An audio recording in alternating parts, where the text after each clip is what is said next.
کیا خواتین کا چوڑی پہننا فرض ہے؟ لڑکیوں کا چوڑی پہننا کیسا ہے، فرض یا مستحب؟ کیونکہ جماعت میں جو عورتیں آتی ہیں ان کا کہنا ہے کہ جو لڑکیاں چوڑی نہیں پہنتی ان کے ہاتھ کا کھانا پینا جائز نہیں۔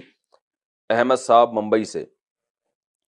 دیکھو، لڑکیوں کا چوڑیاں پہننا افضل ہے، بہتر ہے، کیونکہ شریعت یہ چاہتی ہے کہ عورت عورت بن کے رہے، مرد مرد بن کے رہے۔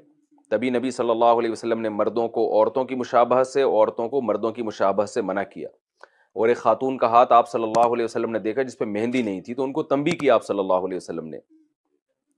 تو اس لیے علماء کہتے ہیں کہ عورت کے لیے عورت بن کے رہنا ہی بہتر ہے، تو اس لیے چوڑیاں افضل ہیں، بہتر ہے، لیکن فرض واجب بہرحال نہیں ہے، اور کوئی نہ پہنے تو کوئی واجب نہیں ہے۔ اور اس کے ہاتھ کا یہ کھانا نہ کھانا یہ بھی غلط ہے، کھانا بھی کھا سکتے ہیں اس کے ہاتھ کا، کوئی حرج نہیں ہے اس میں۔ شوہر کی خواہش پر آئی بروز بنانا، اگر شوہر کی خواہش ہو تو کیا بیوی کے لیے آئی برو بنانا جائز ہوگا؟ مسز خان کراچی سے۔ نہیں جی، جائز نہیں ہے۔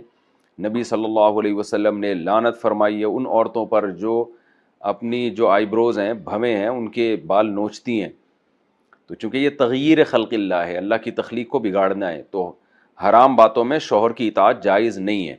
البتہ کسی خاتون کی آئی برو بالکل ایک عام معمول سے ہٹ کر ہوں، بہت ہی زیادہ بھدی ہوں، جیسے کہ جو عام طور پر ہوتی نہیں ہیں، تو اس کو اتنا کر لینا کہ وہ نارمل بن جائیں، اس میں حسن پیدا ہو جائے، وہ نہیں، لیکن نارمل کنڈیشن میں آ جائے تو اس کی گنجائش ہے، لیکن یہ بہت کم عورتوں میں ایسا ہوتا ہے۔ یہ میں اس لیے وضاحت کر رہا ہوں کہ ایسا نہ ہو کہ خواتین، ہر خاتون یہ سمجھیں کہ جی میری کیونکہ آئی برو جو ہے وہ باریک نہیں ہے، موٹی ہیں، تو اب میں نوچنا شروع کر دوں، تو نارملی ایسا ہوتا نہیں ہے۔ کوئی بہت ہی زیادہ کسی کی بھدی ہو تو ایک الگ بات ہے۔